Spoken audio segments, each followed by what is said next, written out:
Now, guys, measuring speed. How can we measure the speed?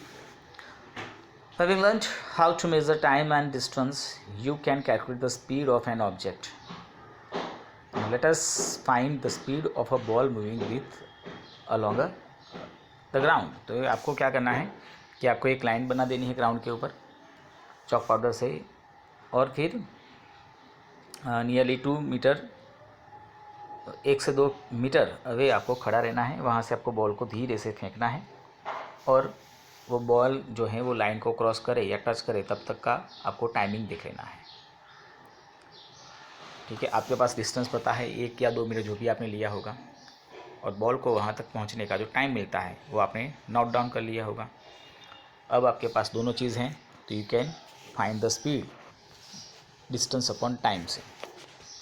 तो जो भी distance है डिवाइड बाय टाइम कर लेंगे, we got the speed of that object.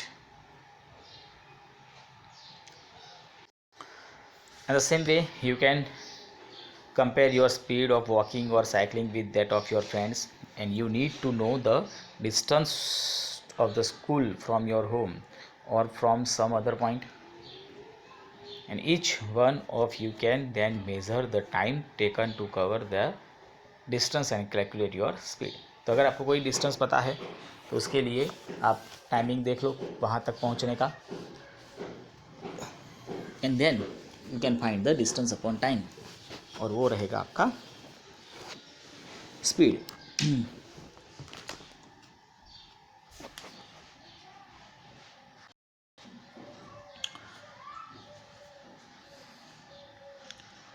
चलो, सो यहाँ पर अलग अलग आपके पास कुछ स्पीड्स दी गई हैं। जैसे rockets launching satellites into earth orbits often attain speed up to 8 kilometre per second. जो रॉकेट्स होते हैं सैटेलाइट्स को लॉन्च करने वाले, उनकी स्पीड होती है 8 किलोमीटर पर सेकंड, मतलब वो 1 सेकंड में 8 किलोमीटर डिस्टेंस कवर कर लेते हैं। और कुछ हमारे पास जैसे टॉर्टोइज हैं तो उसकी स्पीड देखो तो 8 सेंटीमीटर पर सेकंड होता है, वो 1 सेकंड में 8 सेंटीमीटर जितना ही मूव कर सकता है। तो अलग अलग ऑब्जेक्ट्स की अलग अलग स्पीड हो सकती है। Once you know the speed of an object you can find the distance moved by it in the time. अगर आप किसी ऑब्जेक्ट की स्पीड जानते हो तो आप ये भी पता कर सकते हो कि वो पर्टिकुलर कोई टाइम में कितना डिस्टेंस कवर कर सकता है। उसके लिए आपको क्या करना पड़ेगा, तो स्पीड मल्टीप्लाई बाय टाइम कर दोगे तो आपको उसका डिस्टेंस मिल जाएगा। स्पीड का फॉर्मूला था डिस्टेंस अपॉन टाइम, तो डिस्टेंस फाइंड करना है तो स्पीड मल्टीप्लाई बाय टाइम। अगर इस तरह से आप कर सकते हो तो आपको उसकी उस ऑब्जेक्ट की उस टाइम में कितना डिस्टेंस कवर किया होगा वो मिल सकता है। देखो आपको यहाँ पर अलग अलग ऑर्गेनिजम्स दिए हैं जिनकी स्पीड दी है। जैसे फाल्कन है, बर्ड होता है एक, 320 किलोमीटर पर आवर की स्पीड से वो उड़ सकता है, और बाकी सब आपको यहाँ पर दिए गए हैं, आप देख ले एक बार, उसको रीड कर लीजिएगा। You might have seen a meter fitted on the top of the scooter or motorcycle. Similarly, meters can be seen on the dashboard of the cars or buses, and not that one of the meter has written as kilometer per hour.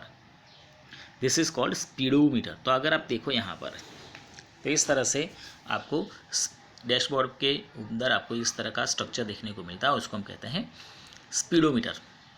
मतलब वो object की उस समय की speed दिखाता है, जिसको हम कहते हैं जो समय पर वो चल रहा है उस समय की जो भी स्पीड होगी वो इस तरह से रिप्रेजेंट कर सकते हैं, and it is shown in the kilometre per hour. One more thing, आपको एक यहाँ पर मीटर देखने को मिलेगा जिसको हम कहते हैं ऑडोमीटर। वो दिखाता है कि अब तक आपका व्हीकल कितना चला है। तो यहाँ पर आपको 2 मीटर्स दिख रहे हैं, एक ये है वो दिखाता है स्पीडोमीटर, और ये एक बीच में जो है जिसको मैंने दबा दिया उसका नाम है ऑडोमीटर। ऑडोमीटर आपको दिखाएगा कि अब तक आपका व्हीकल कितना चला है, 50,000, 60,000, 1 लाख, वो बताएगा। So now while going for a school picnic, पहले decide to note the reading on the odometer of the bus every 30 minutes till the end of the journey। और उसके जो भी रीडिंग्स थे वो इस तरह से यहाँ पर दिखाए गए हैं। देखो 8 बजे 36,540 किलोमीटर पर थे, वहाँ से जर्नी स्टार्ट हुई। हर आधे घंटे में उसने दिखा तो 0, 20, 40, 60 और 80 इतना डिस्टेंस कवर कर लिया था। ठीक है, तो यहाँ पर इस तरह के उसको रीडिंग्स मिल गए। अब अगर उसको कंपेयर करना है, उसको रिप्रेजेंट करना है, तो इसके लिए हमारे पास होते हैं ग्राफ। ग्राफ से आप बहुत सारी जानकारी ले सकते हैं। देखते हैं हम ग्राफ किस तरह से बनता है। तो देखो, हमें पहले दिया है distance versus time graph, distance versus time graph. तो ये है हमारे पास बार ग्राफ, इस तरह का होता है। जैसे यहाँ पर आपको एग्जांपल के तौर पे दिया है रन्स पर ओवर। आप जो मैच में देखते हैं तो ये रन्स पर ओवर इस तरह से हैं, मतलब कि 6 ओवर दिखाई गई हैं। पहली ओवर में 1 रन था, सेकंड ओवर में 5 रन थे, थर्ड ओवर में 3 रन थे। तो इस तरह से आपको ग्राफ से पता चल जाएगा कि कौन सी ओवर में कितने रन हुए थे। तो ये होता है बार ग्राफ। उस तरह से दूसरा एक होता है लाइन ग्राफ, चार्ट ग्राफ, पाई ग्राफ। ये नीचे वाला जो है वो लाइन ग्राफ है, ऊपर वाला जो है वो पाई चार्ट है। तो ग्राफ से भी हम इन सब चीज़ों को रिप्रेजेंट कर सकते हैं। और ये ग्राफ के बारे में आप मैथ्स में आपके पास आइडिया होगा या पढ़ कर आए हैं, लेकिन फिर भी थोड़ा बहुत हम इन्फॉर्मेशन ले लेते हैं कि यहाँ पर ग्राफ पेपर के अंदर इस तरह से ब्लॉक्स होते हैं, जहाँ पर आपको 2 लाइन बनानी है, एक रहेगी हॉरिजॉन्टल, एक रहेगी वर्टिकल। ठीक है, तो यहाँ पर आपके पास जो एक्सिस बनते हैं, एक लाइन जो मैंने कहा इस तरह से लाइन होगी, एक है ये XOX डैश और हो गए YOY डैश। तो यहाँ पर ये सारी वैल्यू पॉजिटिव रहती है, यहाँ पर ये वाली सारी पॉजिटिव रहती है। This values are negative and this values are negative. तो according to your value, your readings, we have to put here and draw the graph.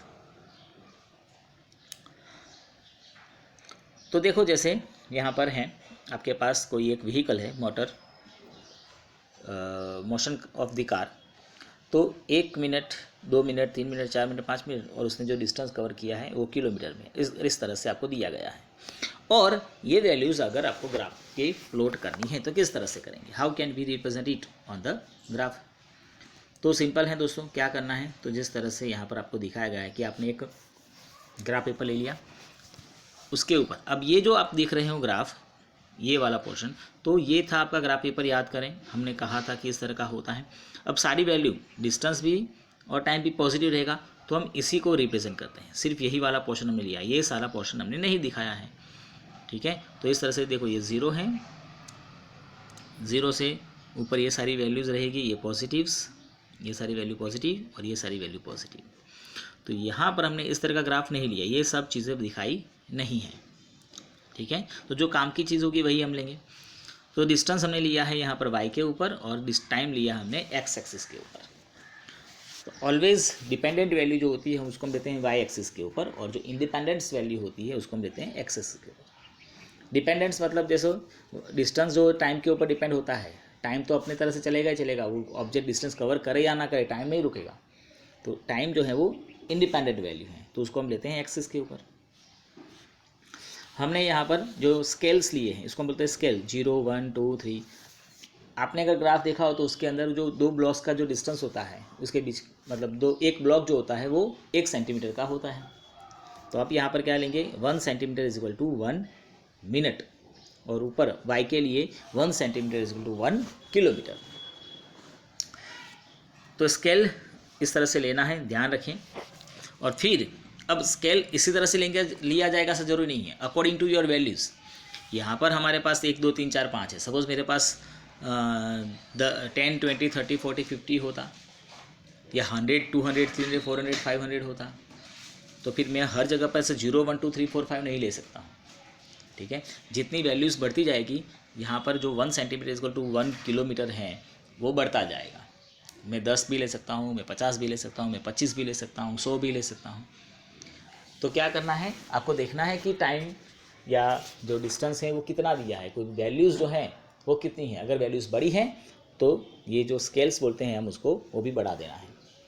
फिर क्या करना है आपको, तो आपको वैल्यू को पुट करना है। मतलब आपको पता है कि यहाँ पर देखें भाई 0 पे 0 डिस्टेंस था, लेकिन 1 मिनट में 1 किलोमीटर हुआ। तो आपको क्या करना है यहाँ पर, तो आपने देखा कि ये 1 मिनट है, तो 1 मिनट में 1 किलोमीटर हुआ। इन दोनों को इंटरसेक्ट जहाँ होता है वहाँ पे ज्वाइन कर दो। उसी तरह से सेकंड में भी, थर्ड में भी, और फिर जो आपका ग्राफ का जो जो भी पॉइंट्स बनते हैं 1 2 3 जो भी पॉइंट्स उसको आप इस तरह से लाइन से जोड़ दो, ये बन गया आपका ग्राफ। ठीक है, तो इस तरह से ये ग्राफ आपका बन जाता है। तो ये एक स्ट्रेट लाइन ग्राफ मिला हमें, क्योंकि यहाँ पर सेम इंटरवल ऑफ टाइम में सेम मोशन कवर हो रहा था, इसलिए आपको इस तरह का स्ट्रेट ग्राफ मिल जाएगा। जरूरी नहीं है कि हर बार ऐसा ही ग्राफ मिले, ठीक है, लेकिन यहाँ पर हमें इस तरह का ग्राफ मिल रहा है।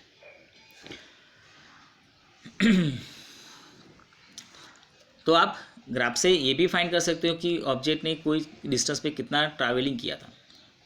ठीक है, जैसे आप देखें यहाँ पर ये ग्राफ आपके सामने है, तो अगर आपको ये फाइंड करना है कि एट 9 AM कितना डिस्टेंस ट्रैवल किया था, तो आप यहाँ से ये देख लो, ये रहा 9, यहाँ से आप देखो तो ये मेरी लाइन थोड़ी 40 पे था। ठीक है, तो 9 बजे आपकी जो व्हीकल होगी वो 40 किलोमीटर डिस्टेंस कवर कर लिया होगा। या तो आपको उससे अपोजिट जाना है, आपको ये देखना है कि भाई 60 किलोमीटर जब हमने ट्रैवलिंग किया तब कितना टाइम हुआ था, तो यहाँ से यहाँ जाए, यहाँ से 9:30 बजे होंगे। तो we can find the distance as well as time also. Speed भी फाइंड कर सकते हैं, भाई 9 बजे कितनी स्पीड थी, 9 बजे कितनी स्पीड थी। तो 9 बजे की स्पीड के लिए आप क्या करेंगे, तो 9 बजे कहाँ पर था आपका व्हीकल, देख लो 9 बजे कहाँ था भाई, तो 40 बराबर, मतलब 40 किलोमीटर डिस्टेंस कवर किया था। 8 बजे स्टार्ट किया था, 9 बजे मतलब 1 आवर हुआ, तो 40 किलोमीटर पर आवर की स्पीड रही होगी। तो you can find this types of values also. ठीक है, यहाँ पर ये हमारा चैप्टर ख़त्म होता है दोस्तों।